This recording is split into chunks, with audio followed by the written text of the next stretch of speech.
Doctor फिरदौस 28 साल की एक बहुत ही खूबसूरत और जवान लड़की थी। बेहद गोरी रंगत, चिकना जिस्म, छू तो हाथ फिसलता ही जाए जिस्म पर से, ऐसा लगता था कि जैसे दूध और मक्खन से तराशा हुआ जिस्म हो इसका। मुनासिब कद, लंबे सिया बाल, हल्की सी नीली आंखें, बेहद खुश मिजाज और हंसमुख लड़की। वैसा ही शौहर इसे मिला था। जमाल भी अपने हसन और वजाहत में अपनी मिसाल अब था। मुनासिब कद, गोरा रंग, मजबूत जिस्म और प्यार करने वाला। दोनों की जोड़ी खूब जचती थी, जो भी देखता तो देखता ही रह जाता और इनकी जोड़ी की तारीफ किए बना ना रह सकता था। अगरचे डॉक्टरी की तालीम मुकम्मल कर चुकी थी और शादी को भी 1.5 साल हो चुका था, मगर देखने में अभी भी एक कमसिन मासूम सी लड़की ही लगती थी। दिल की बहुत अच्छी थी, गुरूर और बदमिजाजी तो इसके मिजाज में दूर दूर तक नहीं थी। किसी को तकलीफ देने का तो वो सोच भी नहीं सकती थी। दूसरों पर बहुत जल्दी एतबार कर लेने और इनकी बातों में आ जाने वाली नेचर थी फिरदौस की। ताल्लुक इसका एक मुतवस्सित घराने से था जो कि इंतहाई शरीफ लोग थे। वालिद इसके एक सरकारी मुलाजिम थे। अपनी जिंदगी में पैसा से ज्यादा उन्होंने इज्जत ही बनाई थी। तालीम मुकम्मल होने के बाद जब फिरदौस की शादी की बात चली तो इनके एक बहुत जिगरी दोस्त ने अपने बेटे का रिश्ता पेश किया, जिसे फिरदौस के वालिद ने बखुशी कबूल कर लिया। अपने वालिद के फैसले को मानते हुए इसने डॉक्टरी की तालीम मुकम्मल करने के बाद अपने अबू के दोस्त के बेटे से शादी को हाँ कर दी थी। इसके अबू के दोस्त का बेटा जमाल एक फर्म में इंजीनियर था, अच्छी जॉब थी। जमाल के वालिद गांव में ही रहते थे, अपनी जमीनों की देखभाल के लिए अपने बड़े बेटे के साथ। कभी दिल करता तो शहर में आ जाते कुछ दिन जमाल के पास रहने के लिए और फिर वापस चले जाते। 60-65 साल की उम्र में भी चौधरी करामत मुकम्मल फुट आदमी थे। बड़ा बेटा आबिद भी पढ़ा लिखा था, मगर अब अपने बाप के साथ गांव में ही रह गया हुआ था और अपनी जमीनों की देखभाल करता था। फिरदौस भी इस खानदान में आकर बहुत ही खुश थी। सास इसकी थी नहीं जिससे किसी बात पर ऊंच नीच होती, और ससुर तो थे ही बहुत अच्छे इंसान। फिरदौस अपने शौहर जमाल के साथ बहुत खुश थी। वो इसका बहुत ख्याल रखता था। दोनों शहर में एक बिल्डिंग की 4थी मंजिल के फ्लैट में रहते थे। इससे ऊपर की मंजिल अभी ज़ेर तामीर थी, जिसमें बिल्डिंग के सिक्योरिटी गार्ड रहते थे। फिरदौस शादी के 1 साल बाद तक फिरदौस घर पे ही रही, मगर शौहर के ड्यूटी पर चले जाने के बाद इसका दिल नहीं लगता था। आखिर इसने जॉब करने का फैसला किया। जमाल ने भी खुशदिली से इसे इजाज़त दे दी, क्योंकि वो भी अपनी खूबसूरत बीवी की खुशी में ही खुश था। अपनी सहूलत और वक्त को देखते हुए फिरदौस ने एक प्राइवेट अस्पताल में काम करने का इरादा किया। इसे शहर के एक अच्छे प्राइवेट अस्पताल में नौकरी मिल गई। मुनासिब तनख्वाह थी, जिसकी दोनों को ही कोई खास फिक्र नहीं थी, क्योंकि वो तो सिर्फ अपना टाइम ही पास करना चाहते थे। अस्पताल में जाहिर है कि तीनों शिफ्टों में काम होता है, तो इसकी ड्यूटी भी तब्दील होने लगी। सूट तो इनको सुबह की ड्यूटी ही करती थी और रात के लिए भी दोनों ने फैसला किया कि काम चलाया जा सकता है। मगर शाम की ड्यूटी से फिरदौस ने बाहम मशवरा से इनकार कर दिया। अस्पताल की इंतज़ामिया ने भी ज़्यादा जोर नहीं दिया और जैसे वो ड्यूटी करना चाहती थी इसे करने की इजाज़त दे दी। आखिर अस्पताल भी फिरदौस जैसी एक खूबसूरत लेडी डॉक्टर को कैसे जॉब से फारिग कर सकते थे। बस अब इसी तरह काम चलने लगा कि फिरदौस अस्पताल में सिर्फ मॉर्निंग और नाइट ड्यूटी करती। रात को जमाल खुद आकर इसे छोड़ जाता और सुबह को आकर वापस ले जाता। फिरदौस को ड्यूटी करते हुए 3 माह हुए तो एक लेडी डॉक्टर जॉब छोड़ गई और उसकी जगह एक नौजवान डॉक्टर ने ज्वाइन किया। डॉक्टर कमाल एक खूबसूरत और बहुत मुतासिर कुन शख्सियत का मालिक था, अमीर घराने का था और सिर्फ शौक से इस अस्पताल में प्राइवेट ड्यूटी करने लगा था। डॉक्टर फिरदौस से वो उम्र में छोटा था और वैसे भी 2 साल जूनियर ही था, मगर दोनों में अच्छी बनने लगी। डॉक्टर कमाल को पहले दिन ही फिरदौस बहुत अच्छी लगी और उसके दिल को भा गई। जब उसको पता चला कि वो शादीशुदा है तो भी उसको कोई मायूसी या परेशानी नहीं हुई, क्योंकि दरहकीकत कमाल एक खिलाड़ी नौजवान था जिसका मशगला ही नौजवान और खूबसूरत लड़कियों को अपने चुंगल में फंसा कर प्यार करना था। और फिरदौस अपनी खूबसूरती और मासूमियत की वजह से हर तरह से इसके मियार पे पूरी उतरती थी, बल्कि इसकी जिंदगी में आने वाली तमाम लड़कियों से बढ़कर थी। पहले दिन फिरदौस को देखते ही कमाल ने फैसला कर लिया था कि वो फिरदौस को अपने प्यार में फंसाएगा। जैसे भी हो वो इस हुसैन बदन को हासिल करेगा। अपने इस मकसद पर इसने पहले दिन से ही अमल करना शुरू कर दिया और धीरे धीरे फिरदौस के साथ ही दोस्ती करने लगा। दोनों डॉक्टर्स में बातचीत हंसी मजाक होना कोई बड़ी बात नहीं थी, क्योंकि एक शिफ्ट में वो दो ही डॉक्टर्स होते थे और बाकी का अमला अलग होता था। दोनों के ऑफिस अगरचे अलग अलग थे, मगर दोनों इकट्ठे भी बैठ सकते थे, इस पर कोई पाबंदी नहीं थी। जब फिरदौस की नाइट ड्यूटी होती तो वो भी अपनी नाइट ड्यूटी ही लगवाता। बस एक तरह से अस्पताल में दो दो डॉक्टर्स के 3 ग्रुप बने हुए थे जो कि एक साथ ही ड्यूटी करते थे। इसी वजह से कमाल ने अपना साथी फिरदौस को बना लिया था। प्राइवेट अस्पताल में रात को काम तो इतना ज्यादा नहीं होता था। बस जैसे ही वो अपने अपने काम से यानी मरीज देखने से फारिग होते और किसी एक के ऑफिस में बैठकर गुपशप करने लगते। आखिर दोनों ने और करना ही क्या था। कभी कमाल चाय मंगवाता तो कभी फिरदौस, और कभी कुछ खाने पीने का प्रोग्राम भी बन जाता तो वो भी चलता रहता। और बस ऐसे ही हंसी खेल में फिरदौस की ड्यूटी गुजरने लगी। वो अब अपने फारिग पिन से भी नजात पा चुकी थी और कमाल की शक्ल में इसे एक अच्छा दोस्त भी मिल गया था। फिरदौस एक लड़की थी तो कमाल की इसके अंदर दिलचस्पी को वो कैसे महसूस न कर पाते। इसे भी एहसास होने लगा कि कमाल इसको पसंद करता है और इसीलिए वो इसके इर्द गिर्द ही मंडलाता रहता है।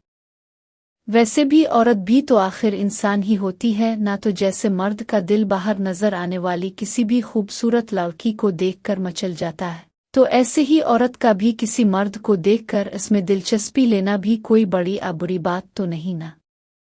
और ये अक्सर ऐसा होता है, मगर मर्दों के बरक्स औरतें अपनी इस किस्म की पसंद को बड़े सलीके से अपने दिल में ही छुपा जाती है। कुछ ऐसा ही हाल फिरदौस की भी था। इसे भी कमाल अच्छा तो लगता था, मगर वो कोई भी कदम आगे बढ़ाने से डरती या झिझकती थी। फिरदौस लिबास के मामले में फैशन का काफी ख्याल रखती थी और जब से जॉब पर आने लगी थी कमाल के साथ तो और भी अपने पहनावे का ख्याल रखती थी। फैशन के मुताबिक ही कपड़े पहनने का शौक था। उसको हर तरह के कपड़े पहनने की इजाज़त थी उसको अपने शौहर की तरफ से। वो अक्सर कमीज शलवार टाइट्स लिगी या जीन्स पहनती थी। हर लिबास ही इसके खिलते हुए खूबसूरत जिस्म पर जचता था। जब भी टाइट्स पहनती तो इसके खूबसूरती के निशेब व फराज दिलों पर बिजलियां ही गिराते थे। और ऐसी ही बिजलियां डॉक्टर कमाल के घायल कर चुकी हुई थीं। ड्यूटी पर मौजूद एक नर्स शबनम से फिरदौस की अच्छी दोस्ती थी। वो भी फिरदौस को छेड़ती कि कमाल उसको पसंद करने लगा है। शबनम ने इस वक्त ये बात की जब कमाल एक मरीज को देखने गया हुआ था। इसकी बात सुनकर फिरदौस के गोरे गोरे चेहरे पे एक हल्का सा सुर्ख रंग लहराकर गुजर गया और वो धीरे से मुस्कराकर बोली, तो मैं क्या करूं? तो शबनम ने कहा, डॉक्टर साहिबा, करना तो आपको वही पड़ेगा जो डॉक्टर कमाल चाहेंगे। फिरदौस हंस पड़ी और शबनम की तरफ मसनूई गुस्से से देखती हुई बोली, क्या मतलब है तुम्हारा कि मैं खुद प्रपोज करो इसको? हाँ तो कर लो ना प्रपोज, इसमें क्या हर्ज है? शबनम मुस्कुराई। फिरदौस भी इसकी बात पर हंसने लगी और थोड़ी शर्माती हुई बोली, तुम तो ऐसे कर रही जैसे तुम्हारा दिल आ गया हो इस पर। लगता है कि तुम्हारा दिल डॉक्टर कमाल पे आ गया है। शबनम हंसी, क्या करा है, डॉक्टर कमाल हैं ही इतने हैंडसम और स्मार्ट के उन पे दिल आ जाना कोई बड़ी बात नहीं है। फिरदौस ने कहा, फिर तुम्हारे इस आशिक का किया जो अक्सर तुमको मिलने आता है, राशिद? शबनम ने कहा, वो तो है ही, पर इस दिल का किया पी करूं? शबनम अपने बाईं तरफ हाथ रखती हुई बोली। फिरदौस भी इस सब बातचीत को हस्ब मामूल इंजॉय कर रही थी, तो फिर कह क्यों नहीं देती उनसे अपना हाल दिल? शबनम ने कहा, क्या फायदा कहने का डॉक्टर फिरदौस? शबनम अपने चेहरे पर थोड़ी शरारत और थोड़ी मायूसी लाती हुई बोली। फिरदौस ने कहा, क्यों फायदा क्यों नहीं? शबनम फिरदौस को आंख मारती हुई बोली, क्योंकि डॉक्टर कमाल का दिल तो आप पर आया हुआ है। फिरदौस भी शर्मा कर हंसने लगी और बोली, जी नहीं, मैं एक शादीशुदा लड़की हूँ, मुझसे क्या मतलब इसको। शबनम ने कहा, अरे फिरदौस जी, कमाल साहिब को जो प्यार का मतलब है वो तो एक शादीशुदा लड़की भी पूरा कर सकती है। फिरदौस शर्माती हुई बोली, जी नहीं, मुझे किसी का कोई मतलब पूरा नहीं करना, मैं अपने मियाँ जी के साथ ही खुश हूँ। शबनम हंसी। डॉक्टर फिरदौस आपकी शर्माहट बता रही है कि आपके दिल में भी कुछ कुछ होता ज़रूर है कमाल साहिब को लेकर, और होता भी है तो क्या हुआ, उन शादीशुदा मर्दों की तरह एक शादीशुदा लड़की को भी पूरी इजाज़त है और हक है कि वो भी अपने मनपसंद मर्द से प्यार कर सके। फिरदौस हंसने लगी। तो मुझे घर से निकलवाएगी शबनम? शबनम भी इस बात पर हंसने लगी। शबनम ने कहा, डॉक्टर फिरदौस, एक बात कहूं, वैसे आप बहुत लकी हो। फिरदौस मुस्कुराई।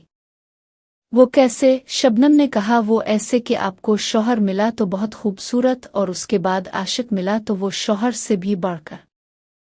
फिरदौस इसकी बात पर शर्मा गई और हंसने लगी। दोनों हंस रही थीं कि कमाल ऑफिस में दाखिल हुआ और दोनों को हंसते हुए देखकर बोला, क्या बात है, आप लोग किस बात पर हंस रहे हो जी? मैं और शबनम दोनों एक दूसरी को देखकर मुस्कुराने लगे। फिरदौस ने कहा, नहीं, कोई खास बात नहीं थी डॉक्टर। कमाल आप आए, बैठ। कमाल एक सोफे पर बैठ गया तो शबनम अपनी जगह से उठी और ऑफिस से बाहर जाती हुई बोली, आप लोग गुपशप करिए, मैं रूम 7 के मरीज को देख कर आती हूँ। बाहर को जाते हुए शबनम ने फिरदौस को देखकर आंख मारी, शरारत से मुस्कुराई और ऑफिस से बाहर निकलकर दरवाज़ा भी बंद कर गई। फिरदौस फौरन बोली, अरे शबनम, दरवाज़ा तो खुला रहने दे। मगर शबनम दरवाज़ा बंद करके जा चुकी थी। कमाल मुस्कुराया, अरे डॉक्टर फिरदौस, क्यों घबरा रही हैं? दरवाज़ा सिर्फ बंद हुआ है, लाक तो नहीं हुआ ना। वैसे भी आपको मुझसे डरने की कोई ज़रूरत नहीं है, मैं आपको काटने तो नहीं लगाना। फिरदौस इसकी बात पे मुस्करा दी और थोड़ा शर्मा भी गई। लेकिन ऐसे अच्छा तो नहीं लगता ना कि हम ऑफिस बंद करके बैठे हों, कोई देखे तो क्या सोचेगा ना। कमाल ने कहा, अरे डॉक्टर फिरदौस, रात के 12:30 बज रहे हैं, इस वक्त सारे मरीज सो चुके हुए हैं, आप इनकी फिक्र नहीं करें, कोई हमें यहाँ नहीं देखेगा एक साथ बैठे हुए। फिरदौस मुस्कुराई, डॉक्टर कमाल, अब दिन ब दिन नाटी नहीं होते जा रहे। कमाल ने कहा, और अब भी तो दिन ब दिन खूबसूरत होती जा रही है, बस आपके हसन और बेनियाजी ने बदतमीज बनने पर मजबूर कर दिया है। फिरदौस हंसी। कमाल, यार क्या तुम किसी थर्ड क्लास आशिक की तरह हो? कमाल मुस्करा के अपनी जगह से उठा और फिरदौस के करीब ही सोफे पर आता हुआ बोला, चुल्लू, आज अपने हमें अपना आशिक तो तस्लीम किया ना। कमाल जैसे खूबसूरत और हैंडसम मर्द को अपने इतने करीब पाकर उसकी अपनी हालत भी बेकाबू होने लगी थी, आंखों में अजीब सा नशा सा उतरने लगा था। दोनों एक दूसरे में खोए हुए थे कि अचानक दरवाज़ा खुला और सिटाफ शबनम अंदर दाखिल हुई। मगर अंदर का मंजर देखकर फौरन ही रुक गई। इसे देखते ही दोनों जल्दी से एक दूसरे से अलग हो गए। शबनम ने कहा, ओ सॉरी सॉरी, मुझे नाक करके आना चाहिए था। I am sorry. वो दरअसल रोम 4 वाली मरीज़ा बलवा रही थी डॉक्टर फिरदौस को। ये कहकर शबनम कमरे से बाहर निकल गई। फिरदौस गुस्से से कमाल को देखने लगी, बस हो गया ना, सब कुछ गलत, मैंने कहा भी था कि ये सब नहीं करो, अब पता नहीं शबनम क्या बातें बनाएगी। कमाल ने कहा, आई एम सॉरी डॉक्टर फिरदौस, मुझे क्या पता था कि वो ऐसे ही मुंह उठाकर अंदर आ जाएगी। फिरदौस अपनी जगह से उठी, इस वक्त में रोक तो रही थी तुमको, मगर तुम किसी की सुनते भी हो। कमाल भी उठा और दोबारा फिरदौस को पकड़ते हुए बोला, बस क्या करूं, तुमको अपनी बाहों में पाकर होश ही नहीं रहा। फिरदौस, छोड़ो मुझे, अब जाने दो इसे देखने के लिए। कमाल ने कहा, पहले वदा करो कि वापस आओगी। फिरदौस हंसी। वापस ही आना है ना, मैंने कौन सा इस मरीज के पास ही बैठे रहना है या फिर घर भाग जाना है आधी रात को। फिरदौस ने कमाल के चौड़े सीने पर एक हाथ मारा और कमरे से बाहर निकल गई मुस्कराती हुई। बाहर काउंटर पर सिटाफ शबनम खड़ी थी, जो फिरदौस को अपनी तरफ आता हुआ देखकर मुस्कुराने लगी, और फिरदौस शर्मीली सी मुस्कुराहट के साथ अपनी नज़रों को झुकाकर काउंटर के आगे से गुजरने लगी तो शबनम ने आवाज़ दी, डॉक्टर साहिबा जरा रुकिए तो फिरदौस रुक गई और शबनम की तरफ देखने लगी। शबनम ने कहा, डॉक्टर साहिबा, मरीज को देखने से पहले थोड़ा अपना हुलिया दुरुस्त कर ले। फिरदौस शर्मा गई और काउंटर के पीछे दीवार पर लगे हुए वाश बेसन के आईने में खुद को देखने लगी। अपने बाल जल्दी जल्दी ठीक किए और शबनम पर एक शर्मीली सी नज़र डालती हुई मरीज के कमरे की तरफ बढ़ गई। फिरदौस मरीज को देखकर वापस आई तो शबनम के पास ही काउंटर पर रुक गई और कुछ हिदायत देने लगी। इसकी नज़र बार बार ऑफिस के बंद दरवाजे की तरफ जा रही थी। शबनम ने भी नोट किया था, मुस्करा कर बोली, डॉक्टर फिरदौस, उधर ऑफिस में कोई नहीं है। डॉक्टर कमाल ऊपर सेकंड फ्लोर पर आपका इंतज़ार कर रहे हैं। फिरदौस ने कहा, सेकंड फ्लोर? लेकिन सेकंड फ्लोर पर तो कोई भी मरीज नहीं है।